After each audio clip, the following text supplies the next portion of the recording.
You're listening to Lemon's Listening Library. Discover the story behind the stories with unique and raw conversations from the people who make your favorite books a reality.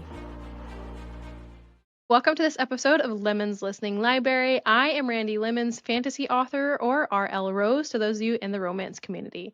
Before we introduce our guest today, which I'm super excited to talk to him, I do have to do a little bit of housekeeping. If you guys are interested in having any kind of services announced on our show or broadcasted with a commercial, email us at Lemon's Listening Library and we will get you hooked up for that information. Also, I would like to remind our listeners to head over to YouTube channel, comment on each episode that you listen to, and review us on your chosen podcast platform. We are on all of them. It's one of the easiest ways that you guys can help support our show and reach other readers and listeners like you. Lastly, go follow us on all of our social media accounts. Again, you can find us on all of them at Lemon's Listening Library. All right, I'm getting really quick at that, guys, so you guys should be really proud of me because now we get to the fun part. Blake, will you please introduce yourselves to our listeners and let them know a little bit about you? Hey everybody, I'm author Blake Edward Andrew. I wrote The Haunting of Chateau de Mornay about a year ago, and I'm pretty much just a horror novelist at this point, gothic horror with some romance and spice in there, paranormal, just a big mix of all kinds of things. And my sequel, The Haunting of Anna Stone, is coming out on Monday, March 31st. So I'm getting all ready for that. This is going to be a trilogy. I've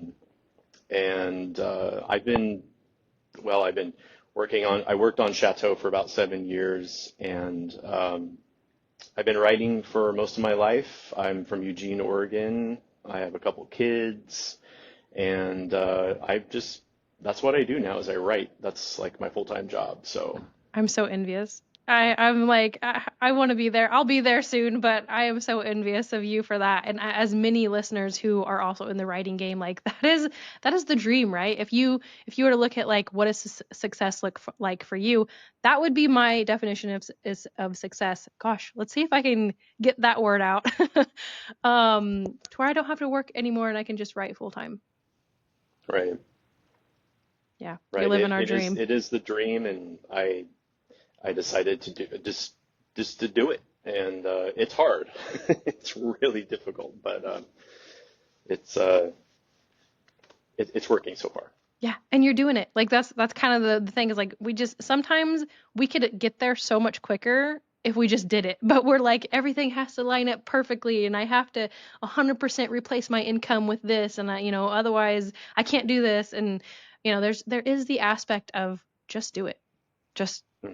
pull the trigger, just jump onto the boat, just whatever and make it your passion, make it your full time. Cuz that's another thing too. I don't think a lot of people realize is like when you go to writing full time, you have to still treat it like a job. Like you still Yeah. have to put in the time of marketing. You have to put in the time of writing. Like it's still going to be hard work. Right. Yeah. I mean, I was thinking about that last night when I'm still dealing with my Anna pre-orders. I started pre-orders on last Halloween, and I'm almost done getting them out. I have over 200 of them, and I was up till like 1 packing them, and I was like, gosh, I'm so tired of this. And I'm like, I can't complain right now. Like I'm doing what I'm supposed to be doing, and I'm working for myself, and I'm not, making widgets for a company or something like that. So I was like, clear yourself up, Blake. You're fine. Yeah. I do feel like I feel like we should allow ourselves a space to still not necessarily complain, but just to be like, oh, this is hard. This is still hard. Like we still should allow ourselves to be in that mindset, to have that, just because I'm doing what I want to do doesn't mean I can't always be happy about it. Hmm.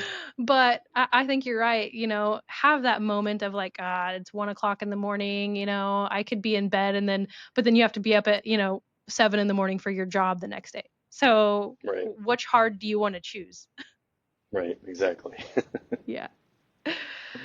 But I'm very I love that you pulled yourself back out of it. Like that is something that is also very huge and is a skill. Like let's sit in the uncomfortable for a minute, but then don't stay there. Yeah, I definitely have learned that over the last, well, probably about 5 or 6 years is my fortitude has gone up, and also like I don't wallow in the misery very long. I've it's like I've developed a way to taught myself to like pull myself up, like you're saying, like get out of there, focus on the positive, and you know, it's a lot easier to go through things with that attitude.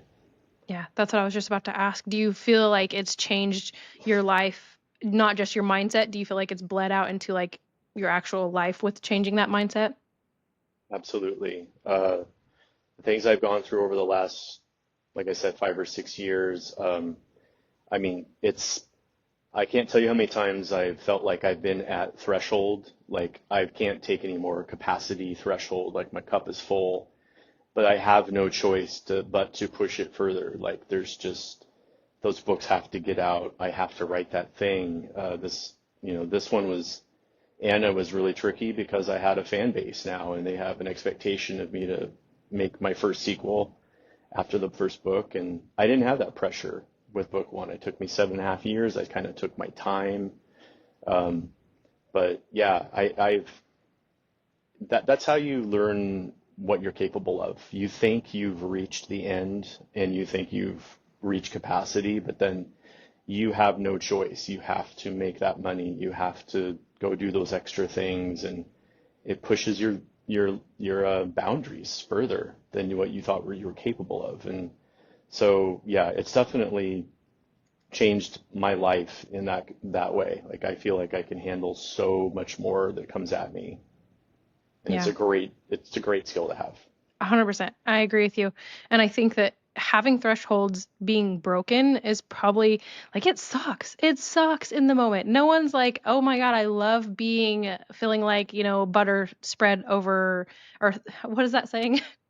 Butter spread over too much toast. Yeah, Not something enough like butter that. spread over too I was much spread toast. too thin. Oh my gosh, there it is. Yes. Yeah. I complicated that way more than I needed to. Um, but like no one enjoys that feeling. But when you look back and you're like, 5 years ago, I couldn't have handled everything I handle now. And that's because you're slowly increasing your threshold, like you said. Um, I think that that's such a powerful thing to do, but it doesn't mean it's fun. It doesn't mean it's like something that people look forward to. But once you surpass that and your cup of what you can handle gets bigger, like that is such huge growth. Yes, and then I mean, I try to really reward myself when you get the rewards for it. Like when the first box of Anna shows up, like that was like, oh my gosh, I'm opening my sequel. Like I have the books now, and that's, you have to, I mean, in my opinion, you have to reward yourself even with those little victories. You have to treat yourself well and self-care. And that's another thing skill I've learned is you just can't work all the time. You have to reward yourself even with those little things. And So it's just important. really important. It keeps you going. Yeah. Yeah, because like what okay, if your goal is to become, number one bestseller and you reach that goal and you haven't rewarded yourself along the way, the reward that you're going to get from that is going to be so it's not going to be what you think it is. Like we've built it up in our heads to be so much more than what it's actually going to be. It's going to be maybe a bigger income, it's going to be, a little bit of fame here, but then it's you're going to go back to being, oh, I have to go back to writing again. I have to go back to the stuff I was doing before. The reward is not going to be the thing that's going to like I think there's actually a study talking about once people achieve their goals, they become depressed, they become, because you're not what's after that. Now what do I do? Yeah. And Yeah. so like what you're doing, rewarding yourself along the way, that makes the journey enjoyable, not just let's look at Yeah. the end goal. Right. I call it like I use a lot of rock and roll analogies because I love music so much and I'm a big rock and roll aficionado and stuff. And I call it like the first album versus the second album. You like you're kind of like a one hit wonder possibly with the first album, and you put everything into it. I mean, you were suffering to get that, make your art. And then the second album isn't quite the way that is because you're having some kind of a little bit of success with what you did. And I'm a big believer that really good art comes from hard times, really. And not all the time, but it really, especially when you're working on something for 7 years like I was, that took a long time. And it took me like, gosh, probably about a year. Just I had to compress everything into 1 year, and it was.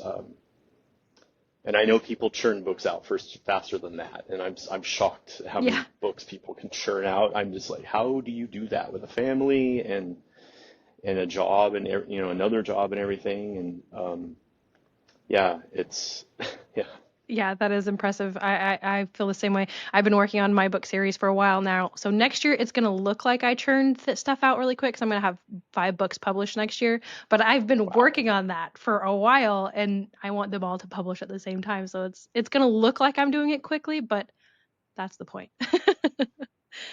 But I want to go back to kind of like what you were talking about with, the first album being all the effort going into it. I think, it's very similar to a relationship. You shouldn't just date someone to date them and then get them. Like you should date them after you have them. And that's the same thing with like writing or any profession that you're passionate about. Once you achieve what you're going for, still be passionate about it. Still find the things to make you like, this is what I want to do. This is why I'm, in this profession, and just keep in love with your job like you would, dating a partner. right, yeah, and I had to when I was writing the sequel, you summed it up perfectly. Like that's what you're achieving, and you're wanting that when you're writing it. You're like, oh my gosh, like okay, I love to write things that surprise people, like surprise turns, and oh my gosh, I have jaw-dropping moments. And I try to put them in there, and people have told me I have them. We got to And believe those reviews, right? yeah, but I mean, I feel like when I'm writing it and my jaw drops, like I did not plan. You know how that goes. Like Yeah. you have your outline and you're writing, but the characters just kind of take over. And I can't remember what writer said that. I can't think of it. Maybe it was Vonnegut or something like that. But you just kind of have to sit back and let the characters drive. Yeah. And Stephen King probably said it too. And just let them take over, and you're just kind of a conduit. And it's really a fascinating feeling when you're writing like that, and you end up writing something you did not plan on writing, but it's better than what you outlined Yeah. because it's like you tapped into that electricity that is flowing through the universe. It's going through you, and you have to create this thing. And Anna Anna had to do that thing and you weren't expecting it, and like, oh my gosh, that makes the story so much better. It's a jaw-dropping moment. My fans are going to be so excited about it, you know. Yeah. So so when Uh, it makes me really happy, I know they're going to be really happy about it yeah. I'd or always kind of, scared. or scared. Oh no, what's gonna come Yes. next? Yeah, yeah. Yours are more scary. Mine are, I can't scare. If I scare myself in my own book, that's too much for me. Like, but it always blows my mind whenever people are talking about, pansters versus plotters, and I'm like, just because I plotted everything out doesn't mean I know exactly what's gonna happen. Like, I'm not married to my outline.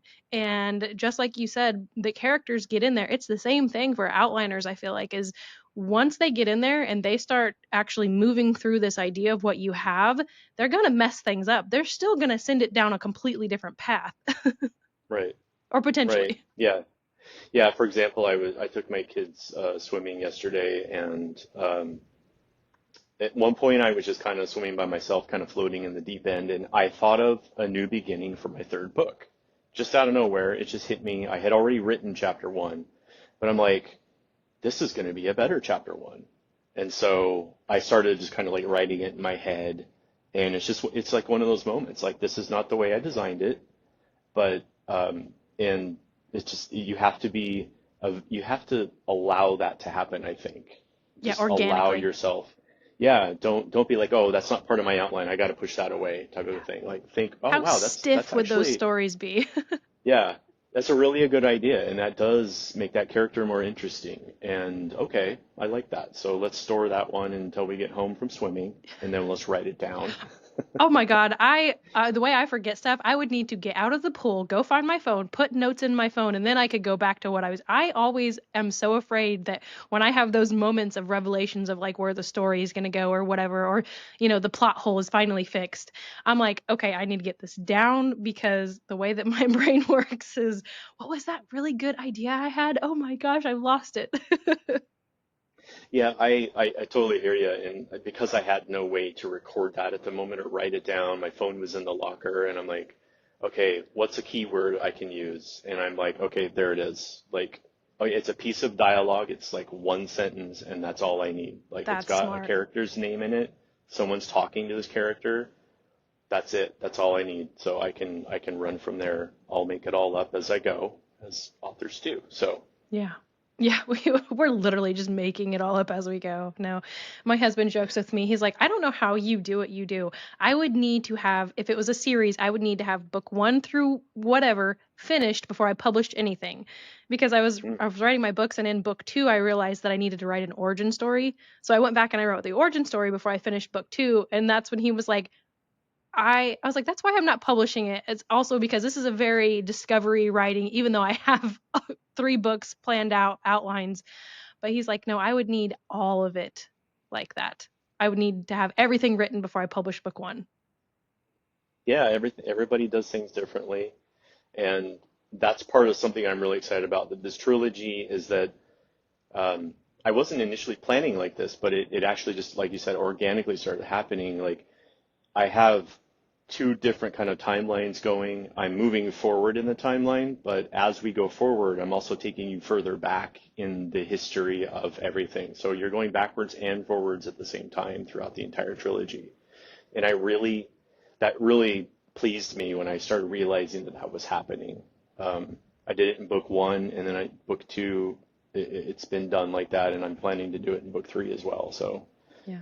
That's another piece of writing too is especially I think Brandon Sanderson was the one who said it. I think it's like it takes about 4 or 5 books before we actually know what our style of writing is. And so whenever we just have book one, it's like, yeah, this is just a test run. We're just figuring things out. But like you're doing something and then you realize you enjoy it, you realize this works. That's a very unique way of writing with the forward and backwards views in one book. yeah, I mean, I'm a real big antagonist fan too. I like really, really developed antagonists, and you make them as interesting as the protagonist. You've got yourself a really good combination there. They're at odds with each other, and so all three books are going to be like that. We're going to be visiting, my main character is moving forward. You're going to learn more about her, especially in book two. She's going through her real tough trials. This is like a 3 act play, is the way I designed it. Oh, that's cool. And the second act is when you really put them through hell. And Anna goes through hell in book two, Yeah. big time. And so, um, but then in book three, will come along and we'll have, the same type of structure. And I think that familiarity too keeps that consistency going. Yeah. The structure of the book of each book is gonna be very similar. Like I said, moving forward, but also going backwards, prequel and sequel at the same time. I like that. I like, and that's such a good thing for readers too, is once you do something and you do it well, the readers kind of expect that from you and they want that from you. They want that consistency with like, okay, there's going to be the introduction, there's going to be, the big peak, and then there's going to be the cliffhanger for the end or whatever. But then there's some books out there that like, when you start pissing off the readers of like, I liked book one, two, and now three sucks because why is there so much world building in book three? It's like you built a trust system with your readers in book one and two, and then you just started changing things on three. Exactly. It's an interesting point because when I was writing book two and my editor was working with me, one of his suggestions was I broke it into 3 parts, part one, two, three, book two. And he's like, you might want to like mix the chapters up a little bit more. Like, so, because part one, when you're in part two, you might forget about some of the characters in part one. And I'm like, I can't really do that because that's the structure I used with book one. It's broken into basically three different parts essentially, and so I had to keep that going. That's also the way I like to think of it, Yeah. And I want to take the reader out of that first world that is in part one and put them in another one for a little while.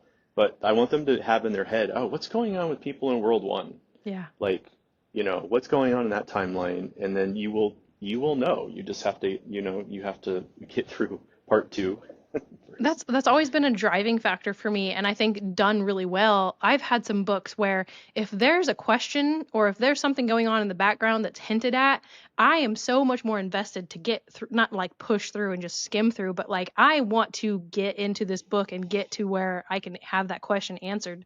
And so that's a really good strategy to use to get readers to go through your books quickly.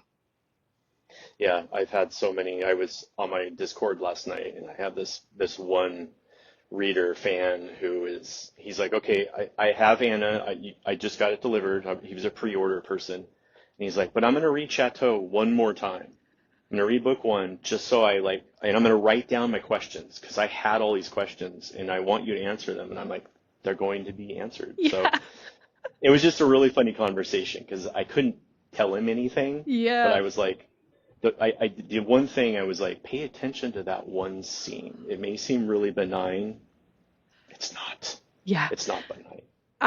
That's something that I don't think readers realize is if you guys can like DM us, talk to us, like we're gonna get just as excited about this book as you are, and we love talking about it, and then getting that little piece of like, oh, the author told me to pay attention to this, and then it happens, and their mind is just gonna be blown. Like I cannot imagine having, especially at the level we're at. We're not like Stephen King level yet, right? But can you imagine reaching out to Stephen King in some of his earlier books when him telling you, hey, pay attention to the, the guy with the axe or whatever, Yes. you're going to be like, oh Yes. my gosh. Yeah, I mean that's the beauty of independent publishing, and that's something I personally have tried to accomplish as I've gone through this. Is I always stay in touch with anybody who tries to get a hold of me.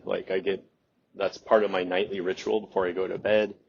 Um, I read all those messages from TikTok. I read all those messages from Instagram, and answer the people, answer the folks because they love it, and it helps them. Like right now, it's when's my book gonna get here? Mostly like, Yeah. well, I'm almost done sending them all out, and basically that's what the messages are. Or oh my gosh, I can't wait for it to be here. I can't wait to read it. And so yeah, it's starting to get delivered now, and now I'm just kind of waiting for more feedback. The ARC readers loved it. I'm just waiting for more feedback right now. So Yeah. Yeah, there's something you mentioned earlier that I kind of want to go back to too, is like how um going through the process of writing, a lot of people want that quick fandom or a famedom, where it's like, one day you're nobody and the next day you're somebody. And I've never understood that because I need to gradually know how to present myself to people, right? I need to exactly. gradually learn how to handle everyone criticizing my work. I cannot imagine blowing up one day and then the next day there's 100,000 people, who are excited about my work, but then there's also 100,000 people who are not thrilled with it, which happens, especially when you have a lot of eyes on it. So, what is your take on that? Would you prefer the quick fandom? Oh my gosh, I am not great with words today, Blake. No, it's what's the word? Fandom? Fandom? Yeah, I couldn't I'm say it gonna either. I screw said you up. fandom. Fandom. Famedom, I think Uh, is what I'm trying to say. that's a really good question. But yeah, it's an experience. I mean, it's like when I started selling Chateau, I did not expect what happened to happen. Like I couldn't keep track with all the orders that were coming in, and it was awesome. It's a great problem to have. But I found myself in a place I did not expect to be, and the rest of the year was every day was a new adventure. Especially when I was doing, I took a break from my TikTok live show in order to focus more on getting Anna done, and so the the the live show just was another thing that I did not expect to have so many people come in. Like I told you earlier, like they just like, oh wow, you're a real person. Like you talk to us, you respond to almost all the comments, and I'm like, yeah, I'm treating you the way I would want to be treated if I was a fan, or not even a fan, just getting on a live show and making a comment, and it's cool when they respond back. And um, just like you said, it's I've just let it happen organically. I love that word. Yeah. Um, and it's allowed me time to develop how, you know, what do you consider to be success? I mean, in my vision before I started, people were asking me before I even released the first book, what's your success? Like, what's that vision of success? And I said, I would love to do a reading at a bookstore. Like that is like a moment I would have tears in my eyes probably. Like that's success. And I still haven't done that yet, but it's still something I aspire to.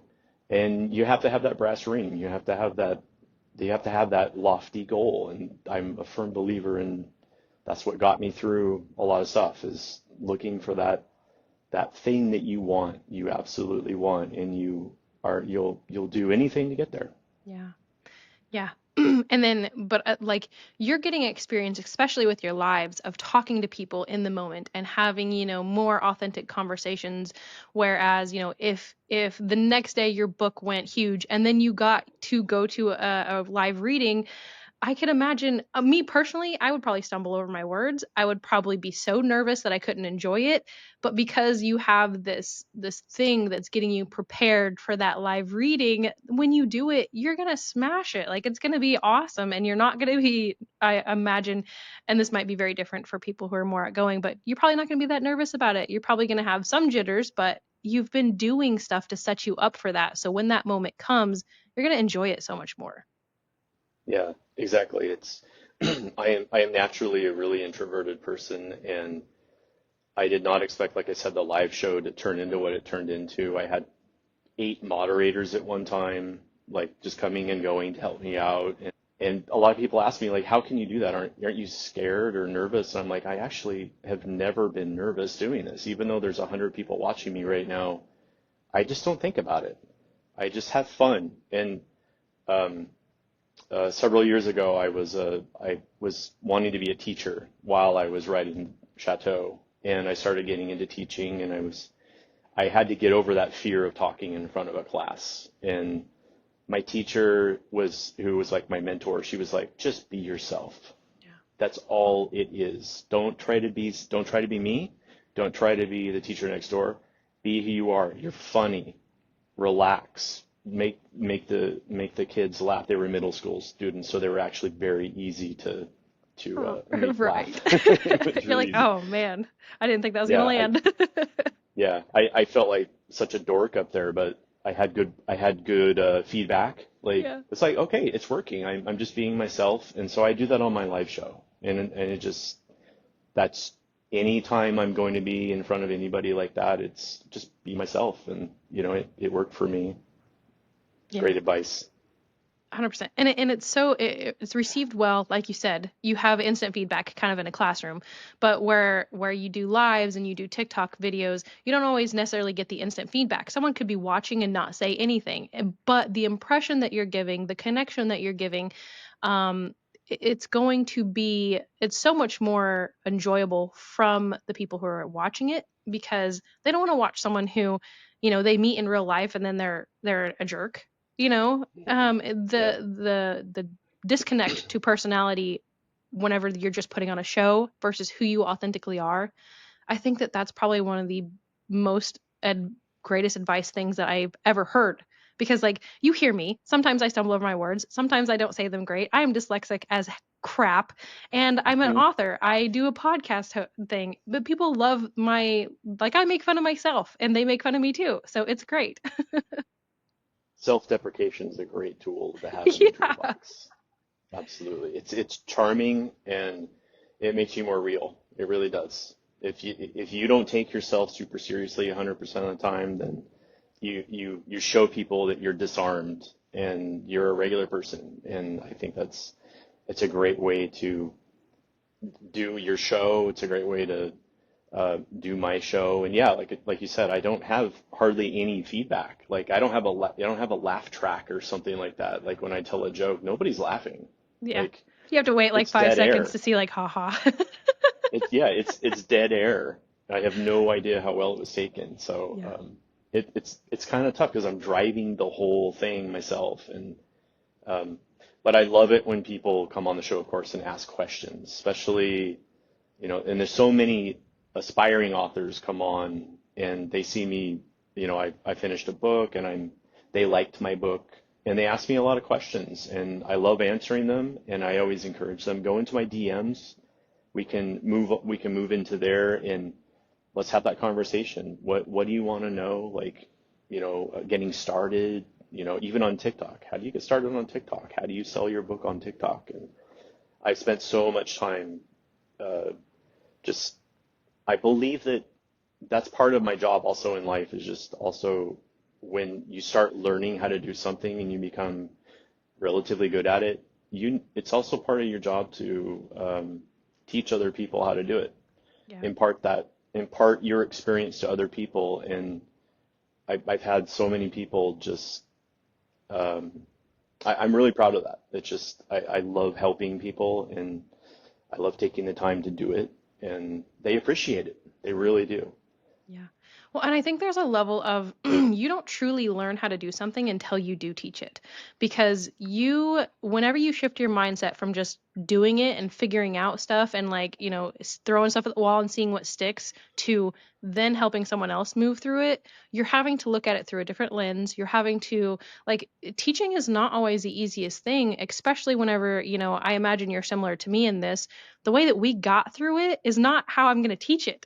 Like Hmm. I'm going to tell you the shortcuts. I'm going to tell you the things that I spent 3 months doing this. Don't do this. It's pointless. It's worthless. So the way Yes. that you then teach it, it really helps your mind grasp the full concept of what you're doing. Yeah. Yeah. And it's another thing I've learned, just kind of like a life skill throughout this process, is I've made a lot of mistakes as an author, like, trying to use this one thing for marketing or, try this out. Oh, it didn't work. That was an absolute bomb. But instead of getting upset about it, you learn from it and you go, okay, book two, I'm not going to do that. Yeah. Um, I just started doing these conventions. They're not really author conventions. I just go to them and locally, and I have a book signing booth and stuff. And I'd never done it before, and I went to my first one, and I wrote a list. What did not work, and what do I want to get ready for the next one, and just Yeah. turn it into a learning experience. It's that's how you grow. Yeah. I saw we go to Ren fairs and stuff like that, and I saw that there was authors at a Ren fair, and I was like, oh my gosh, that is so Really? Wow. genius. Yeah, Yeah. especially because if it's a fantasy world book, like so smart. Yours would be great at like a cosplaying place. That would probably sell like crazy there. Yeah, we have a rotating one, and I'm in Oregon in the Willamette Valley between Portland and Eugene, and we have this. It's called Market for the Strange, and it is just like eclectic things, and there's tarot readers there, and the last one they hired this woman, and like she walked right by, she stood in front of my booth, and she had swords, and she was like swinging swords and clicking them together, and I was like, okay, what do I do? Like, am I supposed to watch her? Like, am I supposed to video her? Like, this is really weird. But that's just an example of like, uh, The just like energy. how eclectic it was, and there were so many booths there. I think there were 90, and I was one of two authors. We Wow. just he was more. I think he was more fitting to, like, his genre was more fitting to it than what I was. But yeah, there were people cosplaying. It was more of I think it was a vampire themed one. So I Oh, saw a lot cool. of vampires walking around, and um, but yeah, that's really interesting. Authors go. I didn't know that they go to Ren fairs. That's a fantastic I idea. know. As soon as I saw that, I was like, I need to go talk to this person and invite them on my show. Yeah, yeah, it's a great idea. Yeah. You also mentioned that, writing for you is very cathartic and it's helped you process some big events that happened in your life. I would love to dive into that. Yeah. Well, just uh, when I started Chateau, I think it was 2016.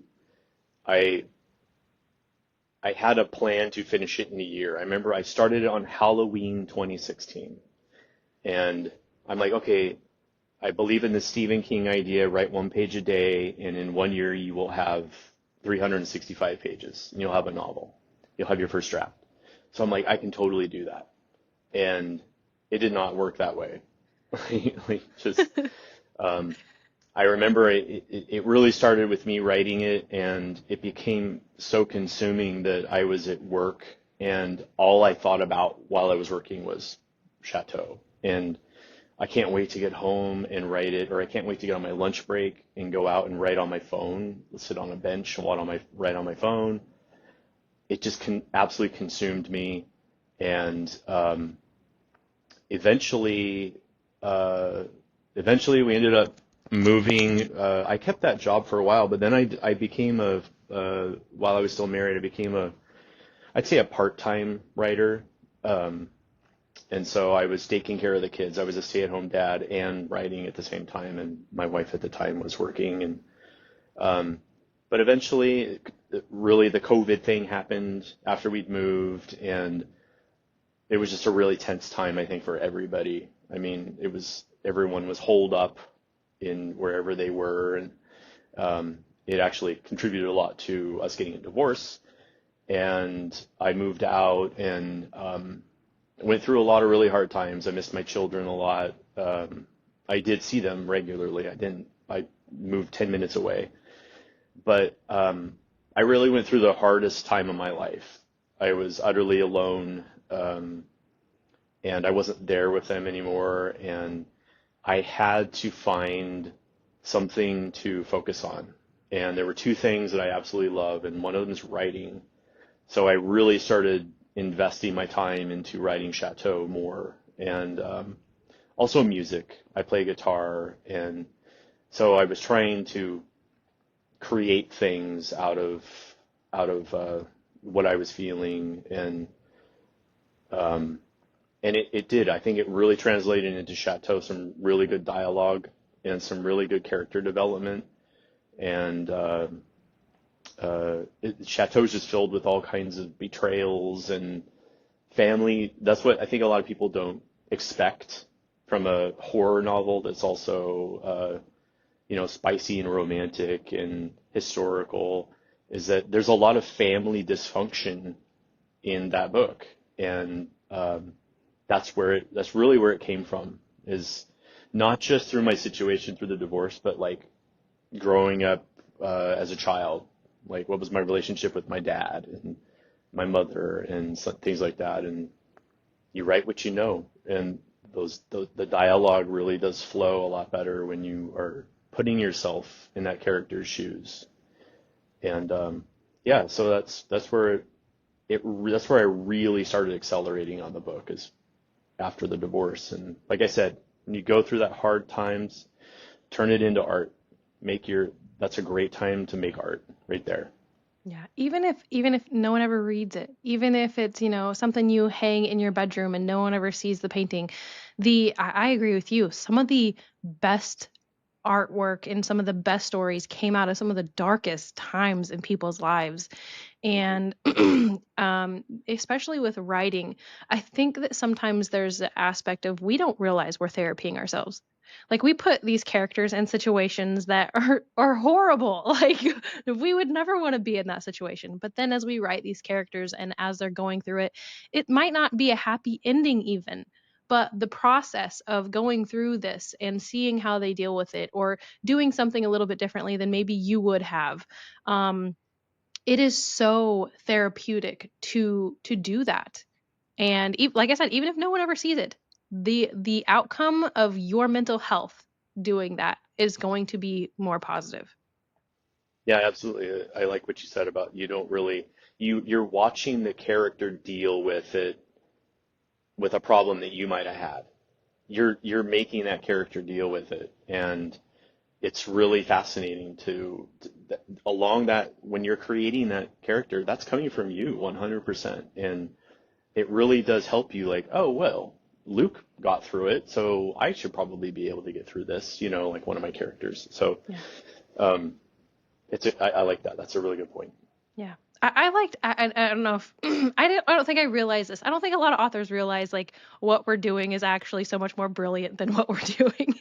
But like I would often put my characters in situations and them do something differently than what I would have because maybe I regret that choice that I made. Maybe I wish I had done it differently. And then being able to move my character through that, it's like, oh, I can see how that also would have been difficult. Just because they did it the way I wish I would have, that doesn't necessarily mean that now their outcome is better. Yeah, yeah, that's a really good point because one of the things in Chateau that I'm really proud of is the father-son dynamic, and I drew a lot of that from my relationship with my dad growing up. I've always been very rebellious. I don't like following orders, and of course, I fought everything that my parents tried to get me to do from a young age. You mean you were a normal Eh, kiddo? Yeah, exactly. I spent a lot of time alone in jail essentially because of that. I was grounded all the time. Like no video games, no Pac-Man, no Centipede. I mean, I grew up in the 80s. I'm 51. So, it was literally all I had was books, my room, and a record player. That's all I had. And I read as much as I could. I started writing at that point.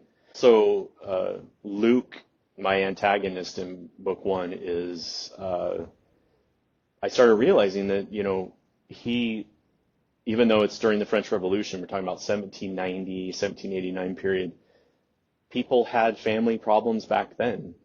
His father's extremely Catholic, and Luke is questioning that all the time because that's what they were doing in Europe at the time. They were questioning the status quo and dogma. Why do we have to do that type of thing? So he was really a libertine, the exact opposite of what his father was. And I loved exploring that. Like, how bad can Luke get? Like, I didn't get that bad. Like, I didn't act out a lot.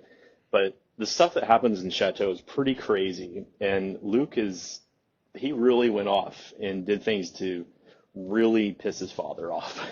So it was fun to explore that and just have fun with it, really. Yeah. Did you explore like different reactions for the dad too, like maybe more understanding or even more harsh, to kind of play with like 'cause that's something I did a lot is I would play a lot with the other. Obviously I was similar to you. I would put parental figures in there that were similar to mine or best friend figures that were similar to mine, but then I would adjust how they reacted to things too, maybe in the way I would hoped or even in the way that they didn't, but worse. So did you experience that with your writing? Absolutely. Um, yeah, that's a really good point because I realized while I was writing that dynamic and that really, I mean, it's a tug of war throughout the whole book. Um, I realized I wanted to change it up. It was another situation where I wanted to really shock people. And there's this moment where they're on a ship and they're heading to Martinique, from France, and his dad is already just like super pissed off at him. Like Luke did something just absolutely horrible, and he's basically in jail on the ship.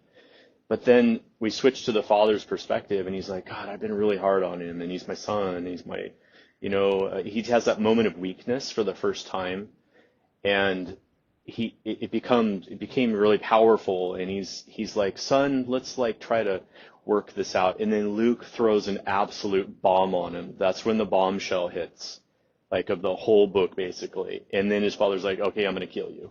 Oh Like, I shit. mean, I mean, yeah, he was like, what? I mean, is the worst thing. I don't want to give it away, but I mean, Yeah. it was the worst thing he could have possibly said. Not just said, but he did it. Something he Yeah. did with his family, and his father just made his father mad. He went crazy after that, Yeah. and so I really liked that moment of disarming everybody and like, oh, maybe it's going to be okay. Mm-mm, no, not in my books. If you feel anything's going to be okay, and there are moments of like that especially in the book one, like, oh, it's all charming and everything. No, that's not good storytelling. Yeah. Like, you got to fuck that up pretty Yeah. fast. So that's what I did. I love and I hate books like that. Me and my son were talking about that. I don't, we watched My Hero Academia, and he will not finish the last season because a lot of people start dying. And I'm like, but that's what made me personally get so much more invested in the storyline is because now I'm really pissed at the villains. Like before, I was sympathizing with them a little bit. I was like, oh, I understand why you hate, this. But then when they start killing the people that I'm attached to, I'm like, oh my god, I gotta read the end of this. I have to know, do they get and I told him, I was like, it sucks. It's emotionally, we don't want to see our characters, but it's also emotionally connecting. Like as soon as you start making your readers feel things, you're doing a good job. Absolutely. And I feel like one of the things I try to do with all my books is I want you to feel the an array of emotions. I want you to be happy for a little while, not for very long. Um, Get a taste but of I it. want you, yeah, just I want you to feel the characters being happy, not just you, but the characters are getting a little reward for something. But I want them to be upset and I want them to be scared. And some people cried out while they were reading Chateau. There's some really sad moments in it, and that to me is how you tell a story. I wrote a book that I would want to read, a story I would want to watch on television or read. I love stories that absolutely take me along that long range of emotions. I watched Titanic with my kids, my 15-year-old daughter. My son didn't really pay attention because he didn't care. He's 9. But my daughter was like, "This is the worst movie ever." Like, it's so emotional, and I'm like, "That's what it's supposed to do. That's the story. Like, that's uh that's great storytelling, and you're crying right now, and the director would love that. Like Yeah. that's what the creation is all about. But you were also laughing a little while ago. You were really happy. Oh, you really hate that antagonist, don't you? He's doing his job, the person who wrote that and directed it, and that's what you want. You want those people to be angry. I'm okay if my readers are angry. That's okay. Yeah. There's something that I realized as me personally growing up, like my emotional range has grown so much. Whereas I would have been like your daughter when I was younger. I don't want to experience the sad. I don't want to experience like I want the happy constantly. But now as an adult, and I feel like my emotional range has developed to the point to where I can see the benefit in both sides. I'm like, yeah, I want that stuff. I want to feel all of the feelings of real life because I have experienced it versus as a kid where I'm like, oh, it's all going to be fine. Now that I'm an Hmm. adult, I'm like, oh my god, I have to pay my bills and pay taxes and feed you guys and deal with your mental health as well as an adult and I now have children. It's exhausting and life kicks you in the teeth. And Yeah. so I want the things that I can relate to and I just respect it so much more now. Yeah. And you want to be able to reach for if you want that happy thing, it's like I think that's why a lot of people rewatch shows, binge shows that they've already watched 5 times. Yeah. They know what's coming, but they want to feel it again. And it's like a pre-made recipe. It's like, Yeah. okay, I really liked eating that the first time and I'm going to enjoy it again. And in my opinion, that's why people go back to the same shows. I know I do. I tend to not watch a lot of new stuff because I don't know what it's going to taste like. Like I Yeah. really don't. I'm a little afraid. Like I have very little time to invest in a new show, and it's like I want to make sure when I invest, it's going to be something that I am going to enjoy in some way. I hate to watch something and I don't like it. That just bothers me. Oh, And me and my husband talk about that a lot. Is like I'm the same way with you. He gets so frustrated because he is like, if I make dinner and it doesn't taste so great, he'll still eat it. I'm like, okay, I need to fix something different. And so, for like, shows and stuff like that, he gets so frustrated because we'll start anime or we'll start something and we'll get a couple of, I'm like, I'm not invested in this. I'm not going to watch it. Cause I'm like you, I'm like, my time is valuable and I want to enjoy things I enjoy. And I've tried my wide array of things. So I know what I don't enjoy because I tried it and I yeah, know what I enjoy and I want to stick with what tastes good. yeah, yeah. I have those shows. I have those books that I reread the same books a lot. I just because I know what's inside of them and I know what I'm going to feel. I'm not going to be surprised by anything necessarily because it's not really what I want right now. But I learned at an early age because of 1981, The Empire Strikes Back came out, and I saw it in the theater with my dad. I was very young. But I realized that I love tragedies. And that was the first movie I'd ever seen that truly, I mean, it was a Star Wars movie. I had no idea where they were going to go with the sequel. And they turned it into, it's still my favorite movie of all time, simply because it's a tragedy. I mean, Han Solo gets taken away. You have no idea what's going to happen to him. I mean, it's just not a happy ending. And I loved that. I was like, oh gosh, there's got to be more like media around here where Dad, is there any tragedies around? Greek tragedies, like plays, like give me some Shakespeare, like, and so that's what I have been writing. That's what Chateau is. Especially the second book. It's like I said, to me the second book is like the Star Wars trilogy. It's not in the same boat, but the storytelling framework, the Joseph Campbell type of framework, the hero's journey type of thing. In my case, it's a heroine's journey. The second book is Empire Strikes Back. It's tragic and it's a hard book, and I think a lot of fans are going to be like, "Whoa, like I wasn't expecting that." But Put some trigger warnings on the front of it. I am super proud of what I created, and it's dark and it's more of a horror novel than the first one, and I'm looking forward to the comments I'm going to get from it. Absolutely. Yeah, that's always fun. I think that the feedback is obviously I think that's what a lot of people strive for, right? Is like we want you to read it. Like if I could just publish it now, I would just so I could get some feedback on it. But that's the great thing about beta readers is you kind of get a little bit before you put it out there. But Right. I don't think people know the power they have on just telling us, "Hey, yeah, that was a cool book." Oh, yeah, it was a cool book. Like that's it. Just tell me it was a cool book. You don't have to tell me that your favorite scene was this part and it made you laugh or cry. We love that stuff too. But just the little feedback of like, yeah, that was a good book. I liked it.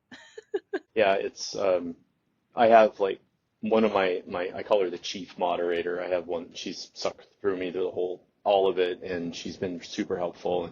But she's also a big fan. And when I come up with an idea, I'm like, I want to tell somebody so badly, and I'm like, can I tell you? And she's like, oh, let me think about it. Like, I don't know. I kind of want to read it in the book. I'm like, oh, I gotta tell somebody. Like, who can I bounce this off of?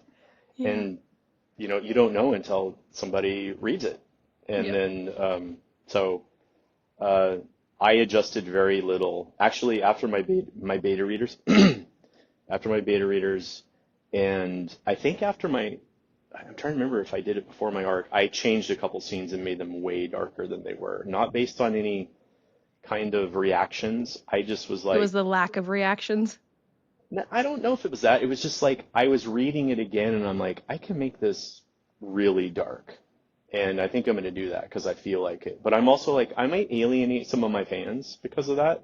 I'm like, I'm okay with that because Yeah. that's my decision. I always think about this. I watched this interview with David Bowie, and he's like, the moment you are making art for your fans, you've lost touch with your artistic abilities, basically. You're It making, becomes so bland. You can't make everyone yeah, happy.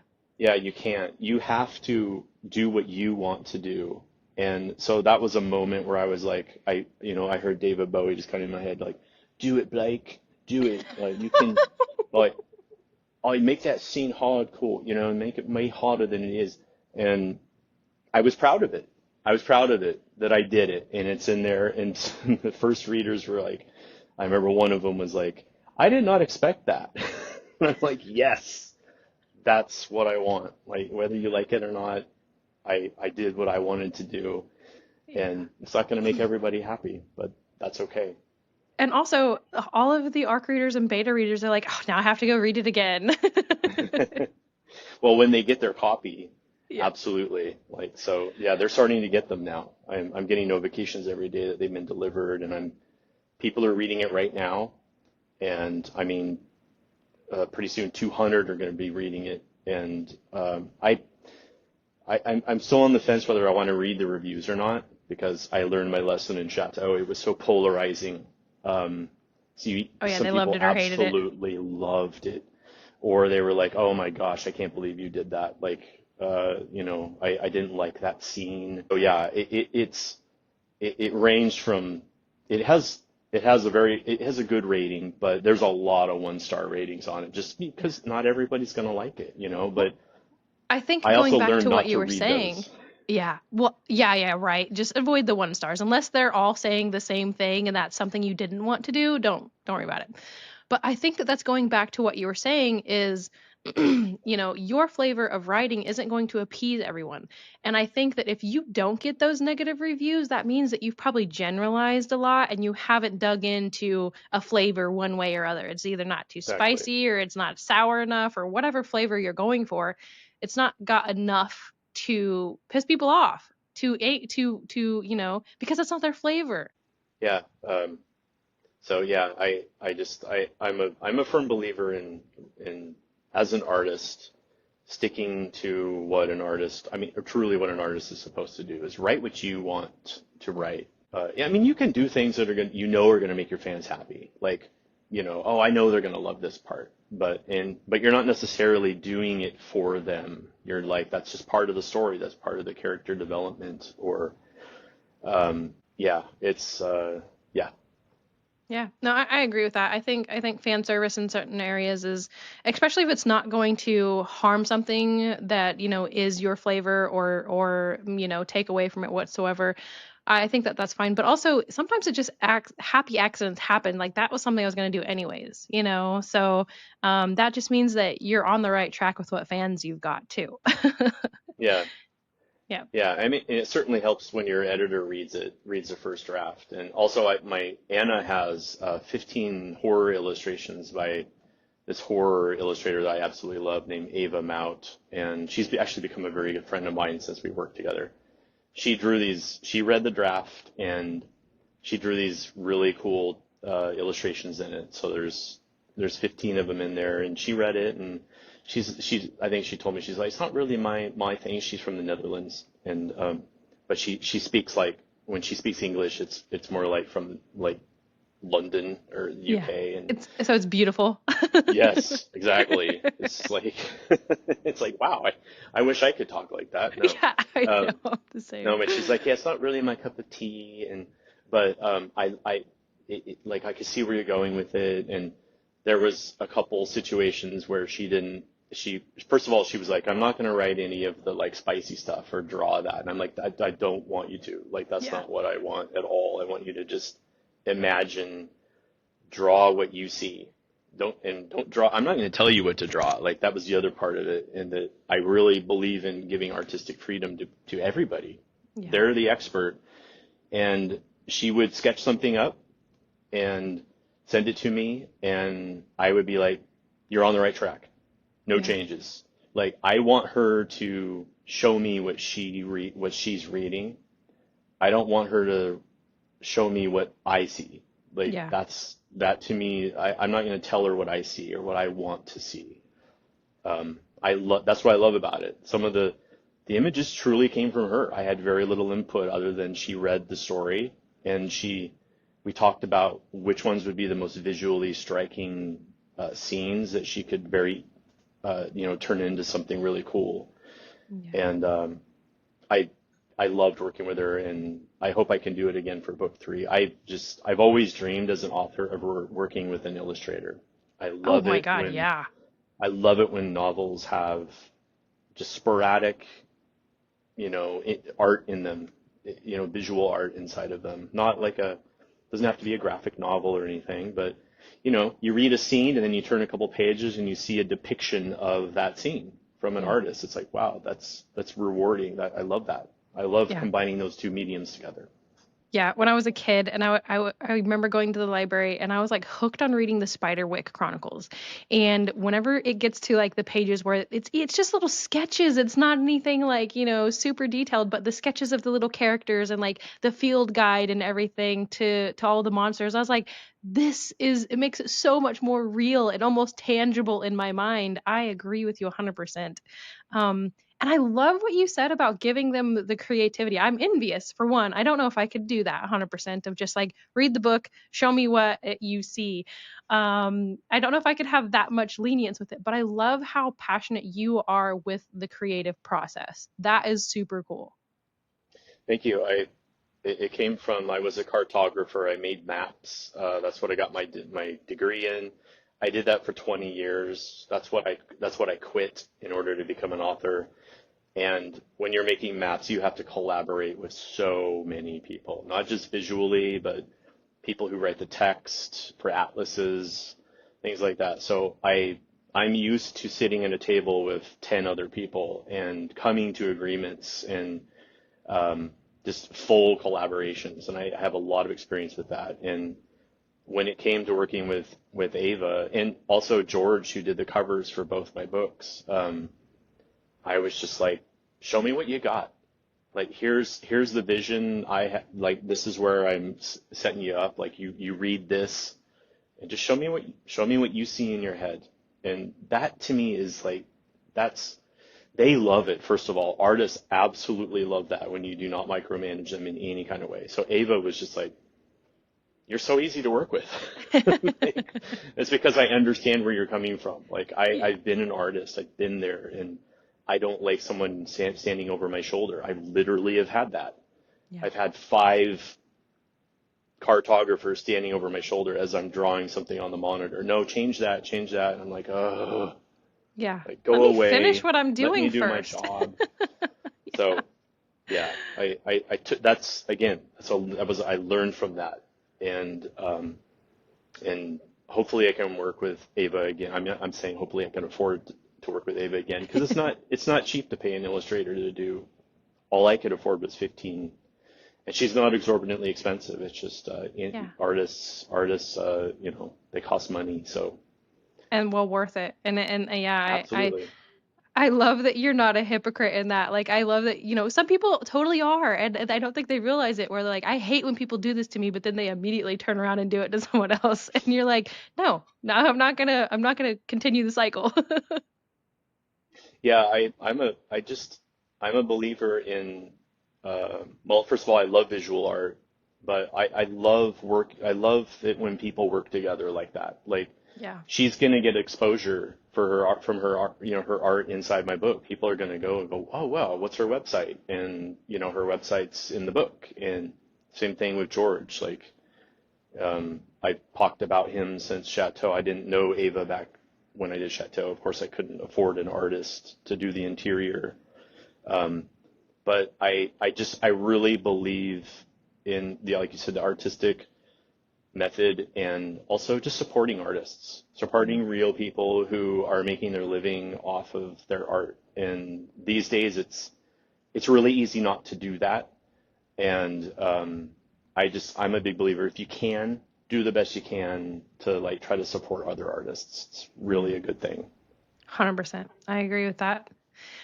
So your book touches on a lot with like obsession and lust and grief and some really big emotions. And I know we kind of talked about it a little bit earlier, but like, was any of it really hard to write through because it hit close to home, or was it more of like a passion of, I need to express this book kind of to the fullest in different areas? Um, it was a little bit difficult to tap into, but I mean, I remember it was particularly the spicy scenes. It was my first novel. It was also my first time ever writing those kind of scenes. And I honestly thought I was going to take them out of the first draft because I was scared of 2 things: being a man writing spice, and 2, like, just people receiving it. Like, what are they going to say? Like, oh my gosh, my mom's going to read this. My dad's going to read this. My family's going to read it. Like, what the fuck? Like, ugh, I don't know if I want that. So that was a big one. And I loved it though, where it was coming from, because I tapped into passion from life experiences. And I turned on music that was um, inspiring. And that was probably the most difficult one, simply because I was scared of leaving it in and I didn't know how it would be received. But Thankfully, I have not heard one bad thing about the spice in the book. Like other things were not, people weren't happy about other things, and that's okay. Yeah. But the one thing I was really worried about, I've had really positive feedback on, and so I was really glad about that. Um, but yeah, it was some of the lust, betrayal. I had to revisit those moments in my life again, and it was difficult, but it was also like this is where it comes from. You have to relive that in, I mean, because I wanted to write it, I had to relive it and just like think about it. And how did I feel when that person betrayed me like that? And then it hurts. It hurts when you revisit it. But again, it's for art. I wanted to. I made the choice to do it. And yeah, again, I think that's another reason why Chateau took me so long to write is just because I didn't have a deadline, but I hit some parts that were really hard to write, just really emotionally difficult. And I had to be in the right frame of mind. I've learned from myself not to tackle really difficult emotional things if I'm not emotionally ready for it. Yeah. Just wait till you're like I call it, wait till you're strong. Wait till you have that strength, and then you can tackle it. It's like tackling your taxes or tackling the bills. Like, okay, I'm not in the mood to do that right now. Let me wait till like tomorrow when my head will be a little bit more straight and I can focus more on that. But this is Yeah. more of an emotional thing. Like I'm not emotionally ready to deal with that right now. Once I got a little bit stronger, then I was able to tackle those kinds of scenes. But that goes to show with how again the emotional range that you have and the awareness of your own emotions is a skill that not everyone has. Because even you just saying that, like I have to be strong to write it, some people just kind of living life. They don't know where they're at. They don't know how to check in with themselves. They don't know how to be like, okay, am I in a spot that I could write this right now? Or if I jumped into it, would it send me in a spiral? And I love that you have that self awareness of like, okay, let's check in. Let's see, where am I at right now? Can I take this on? If not, okay, cool. I'm not going to shame myself for it. First of all, I'm going to just push it off till tomorrow to where I'm in a good mindset for it. Yeah, it comes from experience, and I mean, I call it my Idaho dungeon. Like I had to get an apartment after the divorce, and I had to deal with a lot of really, really uncomfortable things during that period of time. It was 2 years, and I felt utterly alone.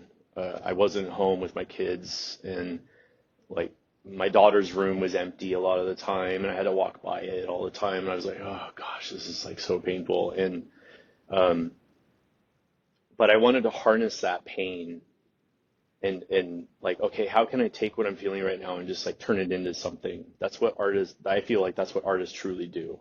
Like take that and create a song. I wrote songs on my guitar. If I didn't feel like writing, I wrote a song and it was a really dark song. Um, but it helped me get it out of my body and put it somewhere else. And um, it's yeah, it's just like we've talked about. It's just that's a really good time to make art when Yeah. you're feeling those things, or just write it down, write it down, make a diary, a journal, whatever. Get it out of your body. So, with you being, and I'm curious on your take on this because there's a huge stigma around men expressing vulnerability, and you do it so well, and you do it so like. I mean, obviously, I'm seeing it from the outside in. You're like, I didn't do this well. I struggled. I also went through this. I went through this. But what I'm saying is you are vulnerable. You do express it in a way that isn't, you're not trying to put on a face and be this big, strong man who went through all of it and didn't, have those moments walking by your daughter's room and just like, fuck, this is not okay. um I would love to kind of get into that a little bit of like, what was your mindset going through that? Did you ever shame yourself on the vulnerability? And do you have any advice for guys who are struggling with putting on a face all the time, trying to be, the guy who is just not having any emotions because they have suppressed them to the point that anger is probably the only thing they really show? Yeah.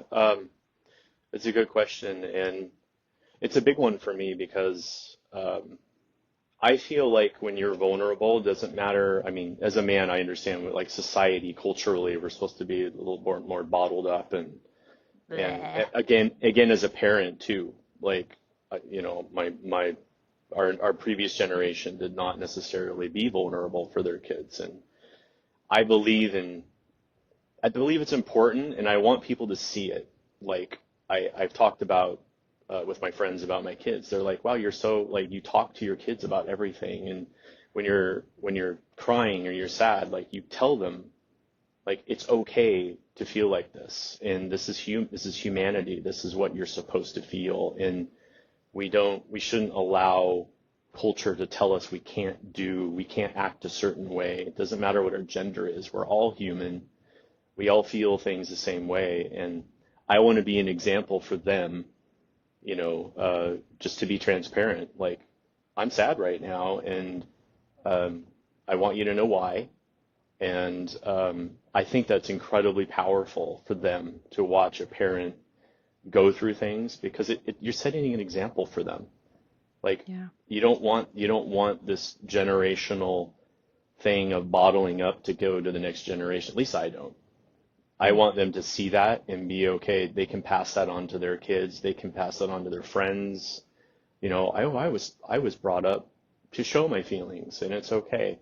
And I also want to just break. There's a lot of male stigmas that I'm totally fine breaking down as much as possible. And that's a big one for me. Is just I absolutely abhor people, men who are fake. They're putting up that facade because they feel like they have to. And I mean, I've seen it my whole life, and I've been determined to never be like that. I don't want to be like that. I don't think it's attractive in any kind of way. I feel like it pushes people away.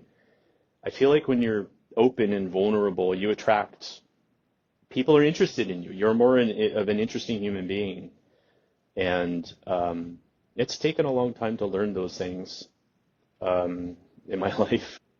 Yeah, I think that again, we talked about it earlier. That's why I think a lot of people watch my show. They like watching the vulnerability. They like hearing these stories of a man going through these things. Also, writing the spice stuff. Like I want to show that I'm a man and I can write spicy scenes and they can be sexy and they've been successful. Like I've had a lot of people go, "Oh my gosh, like that was." You wouldn't believe like some of the stuff messages I've gotten. Oh my gosh, that I'm so proud of them. Like one woman messaged me is like, "Oh my gosh, you like inspired I mean much older woman. Like Yeah. you inspired my husband and I to like I mean that was a really hot scene and Yeah. like we read it together and I'm like, "What? Like no way." Like so I did something that made your bedroom hotter. Awesome. That's like really cool. I was really proud of that. And yeah, it's just I want to do the best I can to break that stigma that men are clumsy and they don't write good scenes and stuff like that. And it's like that's where it comes from for me. It comes from vulnerability. It comes from being in that scene and being Anna in that scene. That's another thing. Like women were like, "How do you write a main character?" And she's written pretty well. I feel like there's a lot of things I could still improve on with her, but I they were like, you really I connected with her. Like I knew exactly what she was feeling when she was in that spicy scene, and she was nervous about her body in a certain way, and like, where did you get that? Like, where did that come from? Like, I listen. I listen to women and I listen to people, and that's I think what makes you a very good writer. Any writers is just listen to what people are not just telling you on the outside, like really get on the inside. Like what are they really feeling? Yeah. And What's between the lines? yeah, exactly. Where's the depths? And make them not make them, but make them comfortable enough where they can express that to you. And Yeah. I gobbled that up through the years, and um, yeah, anyway, I think it's incredibly important for uh, so many reasons for men to be more vulnerable and more transparent and show your feelings. And we got to stop this cultural stigma of it's just ridiculous to me. Yeah, I'm right there with you. I am 100% willing to break some stigmas with you, Blake. Like, and obviously from the female side, I want to create this space where guys aren't expected to just hold everything together 24/7. Like, there's a huge role that women can play in also creating this world that they want to see more of in men, and that is providing the space for them to be vulnerable and not as soon as they release their emotions. Well, that makes me upset that you said that. You realize you're also making it to where they don't want to share that anymore. Mhm. So there's a huge role that women have to play with helping create this breaking stigma thing that you're talking about. And I'm 100% on board for that. Like, I want guys to write the sexy scenes with females in it. I would love to see, especially not even, just the accuracy of like what women go through, but what do men think women go through? And exploring that, because there are so many female authors out there who are writing male sex scenes, and they how come that's okay for them to do that and to put themselves in the mindset of a man, but it's not okay for a man to do it, and the same for a female? That's not okay. We can't be hypocritical like we just talked about earlier. Like, we can't do stuff to people that we don't want them to do to us. So I'm all for you writing that, and I love that that girl reached out to you and was vulnerable enough, because you know how awkward that was probably for her. She was probably like first checking in with her husband, and then, is it okay that we talk about this with him because it's a vulnerable thing for us? And I love that she did that, because that is huge. That's such a vulnerable space anyways, to, for one, admit that this made our bedroom life better, because then everyone's going to judge in her mindset that it wasn't good enough in the first place, which I imagine it probably was fine. Now it's just a little extra better. And just let's just stop. Let's just let people experience stuff, and it's okay that they show it from their point of view. I love hearing stuff from other people's point of views. It doesn't have to line up exactly how I think it should be. That's the unique part about being human. Is it's not Mhm. male versus female. It's we're all fucking human. And there are Yeah, plenty of males who are very feminine, and there are plenty of females who are very masculine. And as long as we are doing things that's healthy and moving towards a healthy mindset, who fucking cares, bro? yeah, yeah. I look exactly, and I also look at it like um, I'm a writer. You're a writer. Like, of course, we have different perspectives and we have different ways of approaching it and everything, but we're artists and we're writers, and my gender really shouldn't have anything to do with that. And I also remember back when I was writing Chateau, I was watching Twitter a lot, and I usually didn't participate because it was just a waste of time, but I read a lot of things, and there was a lot of uh, bringing up male attempts at writing spice and people, laughing about it and stuff. And I'm like, you are full on bullying right now. Like, Yeah. that is not cool. And I would actually jump into the conversation and be like, you guys are bullying right now. Like, how would you feel if somebody was doing this to you? Like, I just thought it was ridiculous. And so I'm like, what can I do about this? Okay, well, I can write the best sex scene I can write, and maybe I put my name as Linda on the front of my book, and maybe it gets received better, But I didn't. I'm I was so like, glad you didn't. I'm so glad you it's didn't. it's me. This is who I am, and it's okay for men to write like that, and it's okay to tap into vulnerability in order to write like that, and think about, have enough thoughtfulness to remember that conversation with that girlfriend from 10 years ago, like when you guys were in bed, and what did she say about that one thing? Oh, like that's a woman's perspective. Like, that's a good thing to tap into in this scene right now, like this spicy scene. And because I'm writing a female character, I just felt like it was the right proper thing to do, and I'm super proud of it. And Yeah, I'm so proud of you, Blake. I'm gonna support you 100% on this too because I think it needs to happen, and I think there needs to be people who push back on that, and I'm in your corner, 100%. awesome, awesome. Yeah, team So transparency. yes, Team Human. Yes. So kind of let's talk about Chateau and let's kind of tell the listeners a little bit. We've been hinting at it, we've been tiptoeing around it, we've been talking about the life story. Now let's tell them what do they get with, reading that book? What's the blurb? The blurb that I have memorized, it's literally on the back of the book that I have. I mean, I've had this. I've spoken this probably 10,000 times. People come on my show and they're like, "So you have 30 seconds. Sell me the book." Like they literally do that on my show sometimes. I'm So I'm gonna be like, so impressed right now. I love it. I actually haven't said it in a while because I haven't done my show. The blurb is an abandoned French chateau, a warren of death during the French Revolution, is purchased by a grief-stricken couple hoping to convert it into a hotel to aid in their recovery. However, a powerful spirit resides within that catapults their lives on a path to madness. So that is I'm also a big believer in a very short synopsis.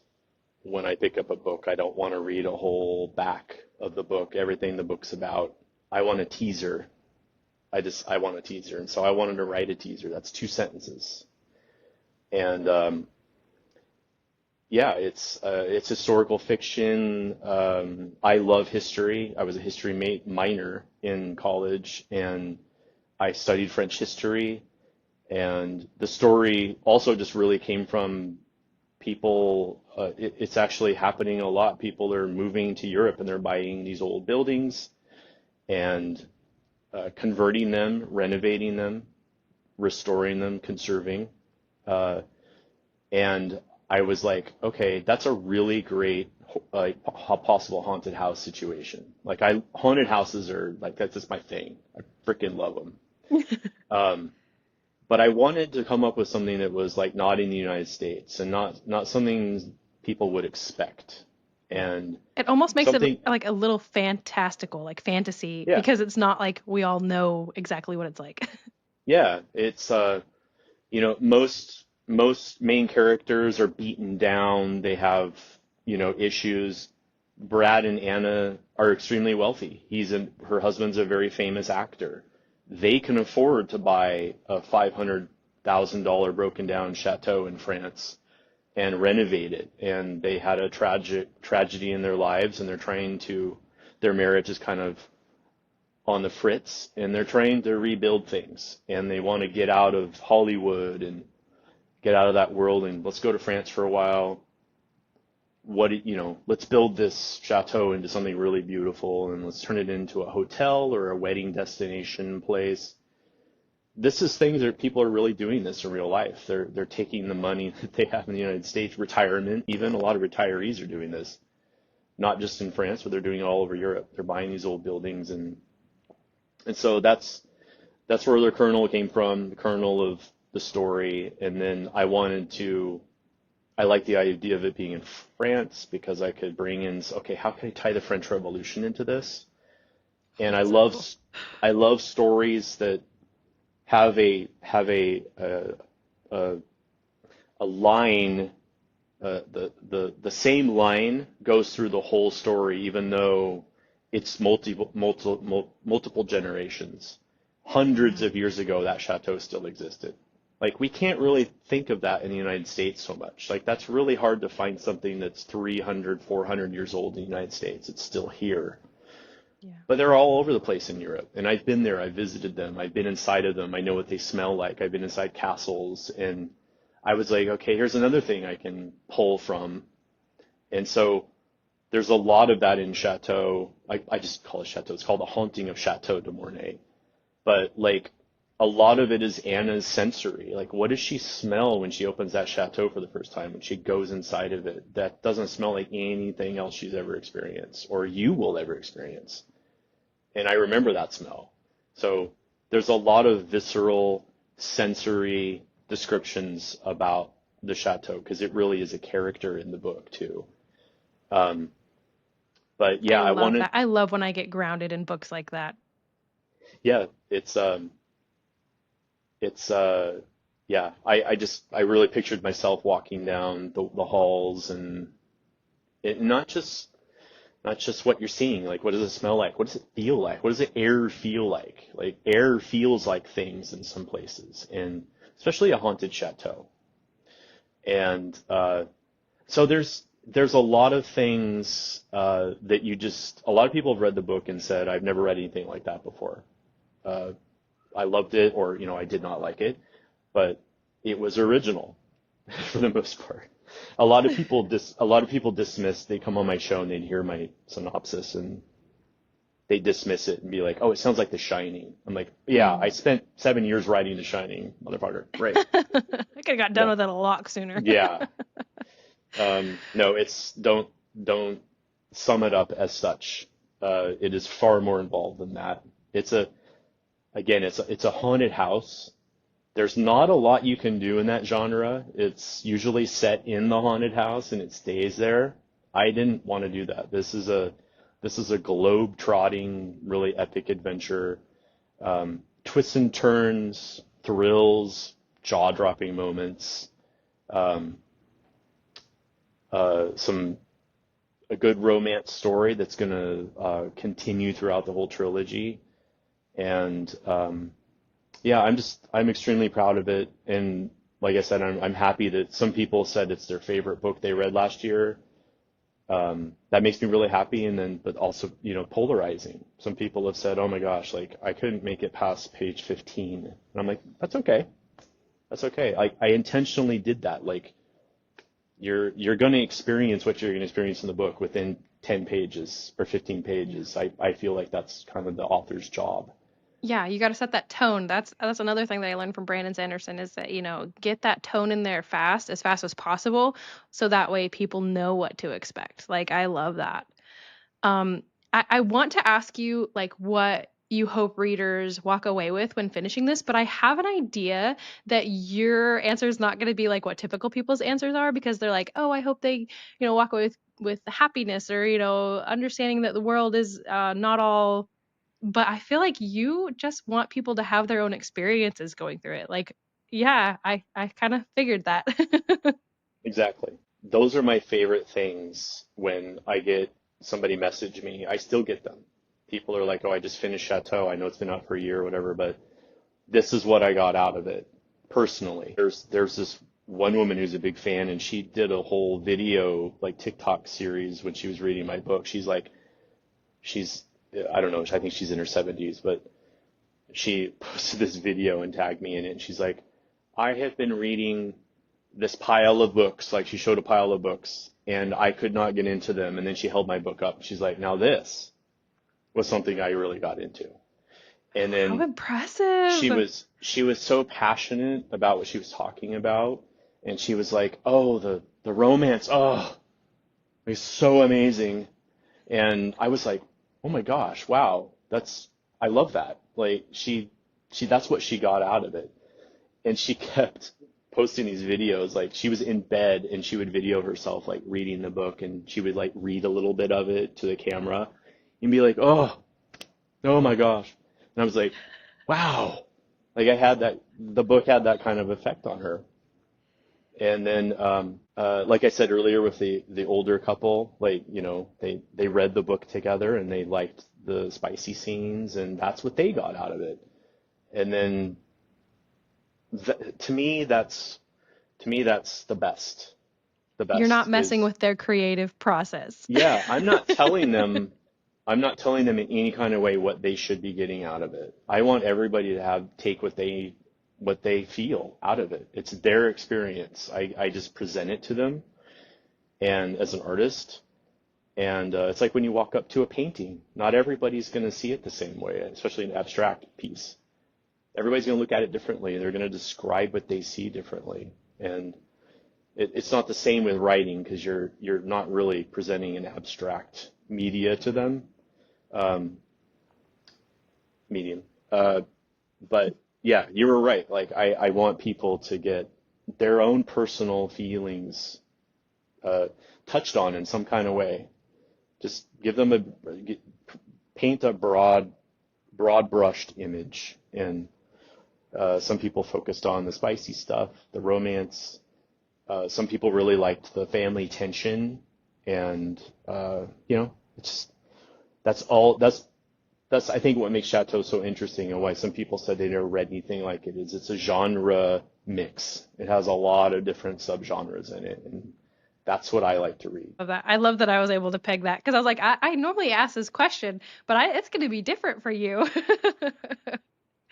Very cool. I love Yeah. it. Where can we go to find this book? And also, where can we go to follow you? Because I know you said you do the social media thing. What are your handles so people can follow you as you do go into book two? Well, I have pretty much the same handle in all the socials. I'm primarily on TikTok. That's where I do most of my promotion, my live show. Again, it's starting again Monday because The Haunting of Anna Stone is releasing on Monday. I'm going to be Pacific time, 1 p.m. to 5 p.m. I'm going to try to do a 4-hour show.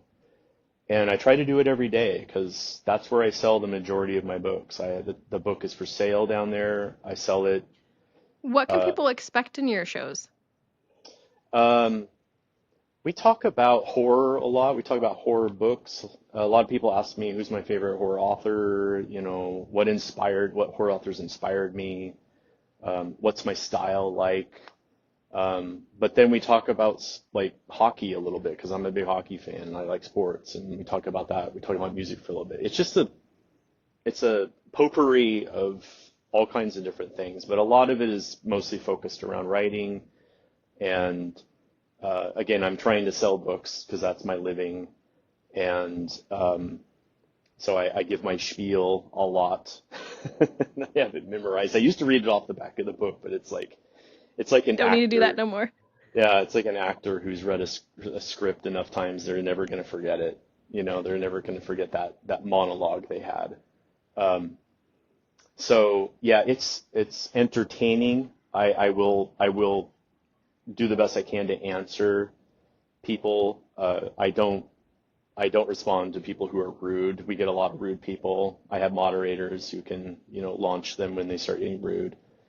Um, And yeah, I mean, we talk about the art in it. Anna, that's what I'm excited about. When people are now reading the second book, they're gonna want to know about the art, maybe. Like, where did the art come from? Like, how did you do that process? And I'm excited about talking about that. Some new things. Yeah.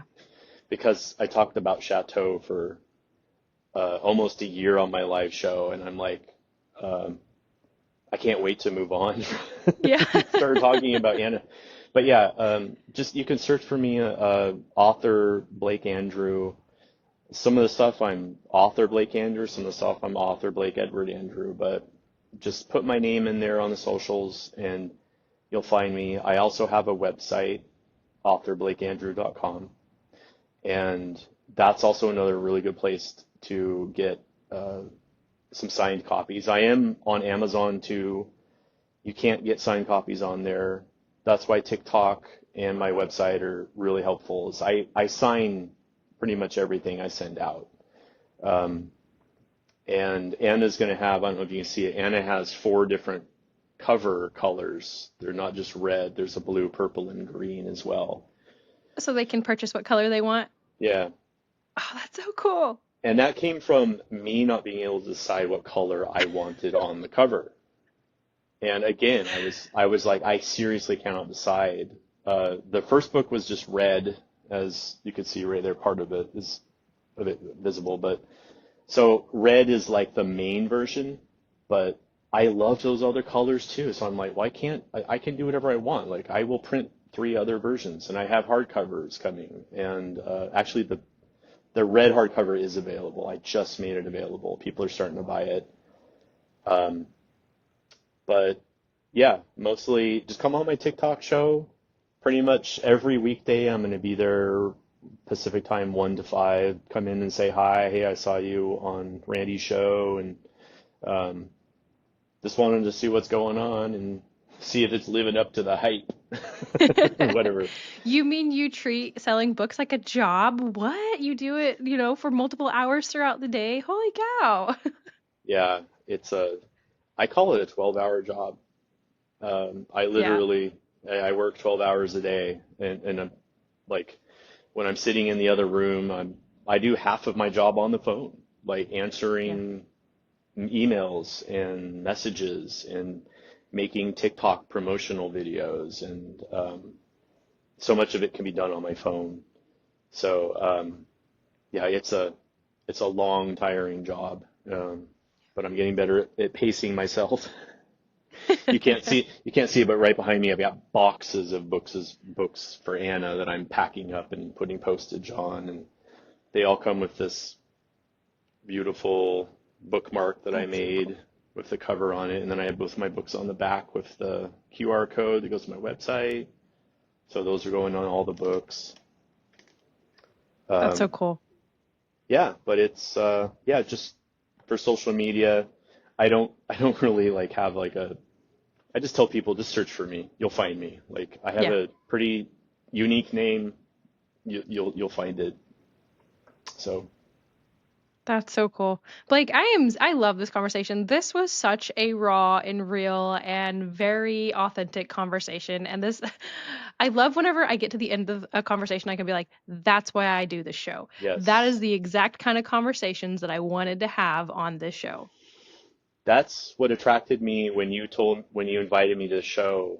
I was like, okay, she wants to focus on something most other interviewers do not focus on, and I really am looking forward to that because you're really getting down to the nuts and bolts of why authors write what they do, and it's not just talking about the book. It's like, tell me about your life. Where did these things come from? And I really appreciate that and respect it, and I'm so glad you do that. It's fantastic. Thank you. Yeah. It always breaks my heart because like I have over 300 applications for the show. And it's Wow. like so many of them are just wanting to come on and talk about their book. And I'm like, but you have a beautiful story of how you got to this point in your life. I want to talk to you about that, but people don't know how to tell their stories whenever it's focusing on like what they went through. They know how to tell stories of these other characters, but they're not good at telling their own story. And that's what I want to hear. Like that is going to sell more books for you than just talking about your book. And that's where I know a lot of people as authors, they want to make it big because they want to sell all the books they can. But when you come up with your story, when you find your why of what made you do this, that's what's going to get you the readers. That's you're selling you essentially. Yeah, you're a real person, and you don't want to. I mean, it's not necessary to put up a facade or like suddenly you're in author mode. Yeah. No, you're the same person no matter what. I mean, in my opinion, that's what I am anyway. It's just so there's no facade. It's we're humans, we're people. I'm relaxed. I'm having fun. You told me in the note, the heads up, just kind of like relax, be yourself, and I'm like, oh, I'm good at that. I'm pretty good at Yeah. that. So I think we're gonna be okay. Yeah, yep. I always try to, that's why I like about 10 minutes before I'll get on, let's just talk about some stuff. Let's just loosen up because this is not your typical interview where I'm going to ask you all those questions, boom, boom. Like, I think I asked you two questions off of the thing. Most of them were just very authentic. So, Yeah, I also read it, and I feel like we probably touched on most of the stuff that we wanted to very touch on. organically. Yeah, just it just happened, and that's the way to do it. I really appreciate you doing it that way. Yeah, It yeah, was very 100%. a lot of fun doing this. I appreciate that. Thank you. I love that's another thing I love when we get to the end and people are like, this felt like just a conversation between friends. I'm like, Yeah, yes, that's what I want. yeah, we're in like a couple cozy chairs in the corner of a coffee shop or whatever, just chatting. It's cool. I Exactly. like it. Yep. Awesome, Blake. Thank you so much for being on. Guys, if you are interested in the horror side of things, please go check out Blake's stuff. If you read it, give him some reviews. And as always, I remind you guys, you do not have to always give the big, long reviews. Authors need the reviews, even if it's just the stars. Just hit the stars if you have too many and you feel like you can't get to all of them. Reviews are so important, they are like currency for us. Um, So make sure to give him some reviews and let me know if you go and check out his lives. I want to know because now I'm going to go check some out too. So, all right. Thank you so much for listening to this episode of L3, everyone. Blake, you were fantastic. I hope to have you on again, or I'm definitely following your progress as you're going through stuff. I would love to. Absolutely. All Thank you right. for having me. Of course. I'll talk to you later. Hey guys, thanks for joining us on this episode of Lemon's Listening Library. Remember, every story has a journey, and every journey deserves to be heard. Keep reading, keep writing, and keep listening.